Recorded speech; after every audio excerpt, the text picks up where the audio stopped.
Hi everybody and welcome back to Teology. Today we are drinking a tea leaf tea, one of their specialties that they discontinued, and this tea is their golden caramel tea. I've just got the box here.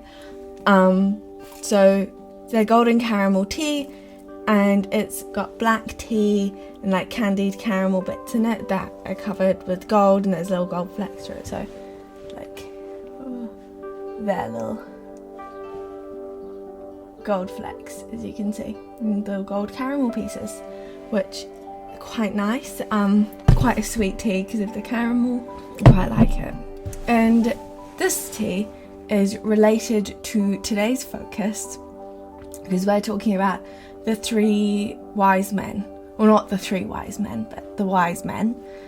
And one of the gifts that they brought baby Jesus was gold. So a few weeks ago we talked about the prophecies that Jesus fulfilled, specifically Micah 5:2 was one of them, which is referenced in the book of Matthew in the story of the three wise men. So I'm pretty sure it's the wise men that bring this up. So they know their Bible kind of well and know about this prophecy. What do we know about the wise men? We know that they were from the east, and we know that they were following a star.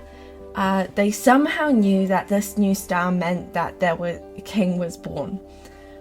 We don't know how they knew that necessarily. And we know that they gave 3 different gifts. We don't actually know how many wise men there were. People often assume 3 because they talk about because of the 3 gifts, but it could have been any number, we don't really know. And the other thing we know is that they visited Jesus, Mary and Joseph when Jesus would have been around 2, or between 1 and 2. And we know this because of the orders that Herod sends out. Why did the wise men visit? Ultimately, the wise men were just doing what they were told to. They were following the star that would lead them to the King of Kings. They had to have known the prophecies to be able to do this, to know that there would need to be a star that would lead them to the King of Kings. This means that they did know the scriptures and that this was an unanswered prophecy at the time. So they would have had to be quite well versed and have quite a bit of Bible knowledge and scriptural knowledge. We do not know if they were Jewish. Some scholars speculate that it might be related to the Jewish exile in Babylon, which in the prophets is referred to as the disaster coming from the east, coming from Babylon. And they came from that same direction they were exiled into, which is Babylon. I would say one of the most interesting things about the wise men is the gifts that they brought him. This is emphasized quite heavily in the story, and there are lots of different elements to their story, so this will be the part that we focus on the most. Another time we might talk a bit more about Herod and that type of thing. So the gifts that they brought him could be seen as quite odd gifts to bring a baby. The scripture that references them opening the gifts says, "Then, opening their treasures, they offered him gifts, gold and frankincense and myrrh." So, we'll start with gold, because it's the first one in the list. Gold is probably the one we're most familiar with. Gold is a precious metal. It's often used to make ornaments or idols, symbolizes wealth and things of high value, basically. It has symbolized wealth for a long time. We see it symbolizing wealth and being seen as something secure today when investors who invest in economy and that type of stuff, when markets start to look bad and it looks like things might take a huge economic hit, people start investing in gold. So you saw this with the 2008 global financial crisis. You probably saw this at the beginning of the pandemic with people expecting economies to really fall apart. It's a reliable pattern, that's an observable pattern with investors shifting to buying gold. And this represents our way of showing that gold is something we continue to see denoting wealth and something that is of very high value. back then you would have women who would have gold jewelry because they couldn't have their own money. So if they had to get away, or for whatever reason, they would melt down their jewelry so that they could have stuff, and, afford food and the tithe or that type of thing. And it was also something that, you could, if you could ordain yourself with lots of gold, could show that you were quite wealthy because you would wear lots of gold. So gold was then and still is a huge sign of wealth. So why would the wise men bring Jesus gold, bring a little 1.5-year-old kid gold? I don't know if you've ever had to give presents to 1.5-year-olds, but I typically have never thought that I would give them gold.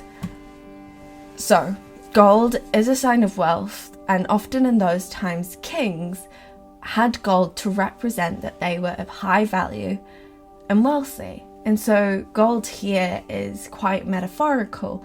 It is used to denote Jesus as a king and as a recognition as his status of being a king.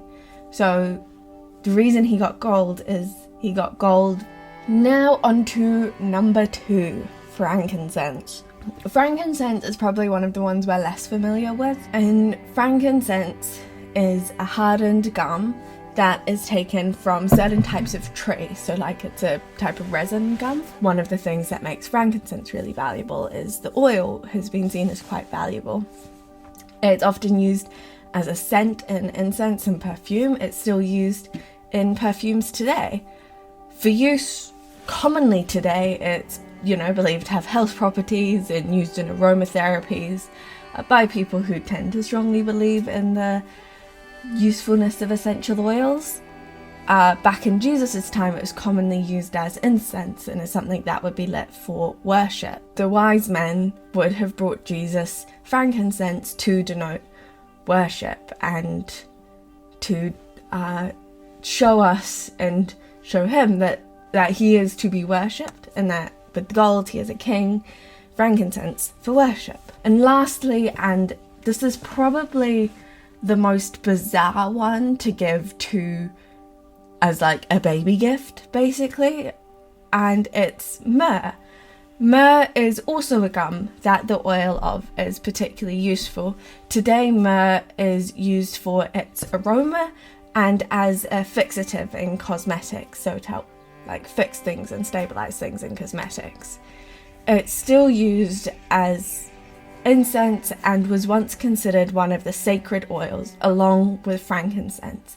Because of its fixative properties, though, it was also used as embalming, specifically in mummification, I believe. And the embalming idea is particularly important here. We've already got something that denotes the worship, so the myrrh denotes something else. The myrrh is showing something to do with the embalming, the other property it's used for. It was brought to represent his death. So they were giving a baby something to like start pointing us towards his death, basically, which is a bit odd for a baby gift, but a lot of things about Jesus are a little bit odd. This is some of the symbolic relevance to what the gifts represent and to this story. They travelled all this way to help show that they know who Jesus was, that he is a king, that he is God, and that he is going to conquer death. It gets broken down in one of two ways, typically. So one way that it gets broken down, that it's gold for a king, frankincense for a god, and myrrh for humanity, because death, it separates the creator from his creation. The creator cannot die, but the creation can. And another way it gets broken down is gold for a king, frankincense for worship, and myrrh for death. So Jesus' death is really important to the whole story, and the idea of him conquering death is hugely important to the story. It's kind of what it's all about. So myrrh for death is quite important when you look at it in the context of his whole life. These are all definitely incredibly expensive gifts and demonstrate the love and the worship that they have for the new King of Kings. that they would travel from far away and come and bring these expensive gifts and give them to him. Well, the story of the shepherds is looking forward to Jesus as the lamb and as the servant and sacrifice, and that aspect of his identity. The story of the wise men is showing Jesus from the beginning as a king and looking forward to his identity as the new king of the new kingdom and his enthronement. And his enthronement happens in his subsequent death and resurrection. His enthronement happens on the cross. So the enthronement happens represented by the myrrh, or at the moment that is represented with the myrrh that he is given. One of the things that we definitely do not know is what happened to these gifts. There are lots of different theories and stories and legends about what happened to the gifts that people tell, some which I think are more realistic than others, so none of them we have any conclusion at all. Some say that Judas was meant to look after the gifts and he sold them and pocketed the money. Some say that the thieves crucified with Jesus had stolen the gold that he had been given. Others say that the myrrh was used at his burial when they go and take spices and fragrances. And that's when Mary finds the gardener and finds Jesus' resurrected body.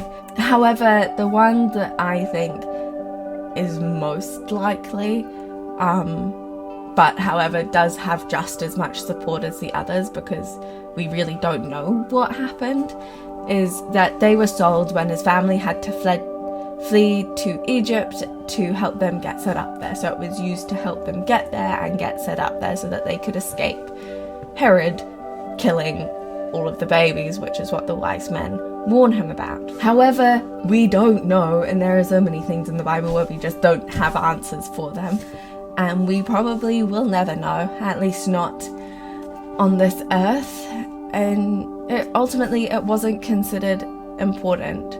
What is important is that they were given, not what was done with them. Once you give a gift to someone, it's given freely. You don't have a say on what they do with that gift, you know? So the important thing is that they were given, not what was done. Yeah, I find that right from the beginning, in Jesus' birth, right from when he was an infant, we're looking forward to his death. We're looking to what is going to come. We're looking prophetically right from the beginning to see that he is important. It's that whole thing of his birth means nothing without his death. I think that's one of the big things about Christmas, is that it's all looking forward to his death, that we see the innocence of a child, and that innocence is kind of carried with him through his whole life in a sin sense. He never commits any sin, so he is innocent, yet he still carries the weight of it,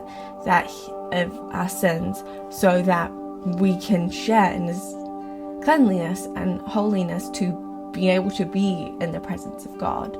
That right from his birth, it is his death that it's really all about. If you have any other thoughts or know anything else about the story of the wise men that's particularly interesting, please leave it down below. I'd love to hear them. Thank you all for watching. See you next week.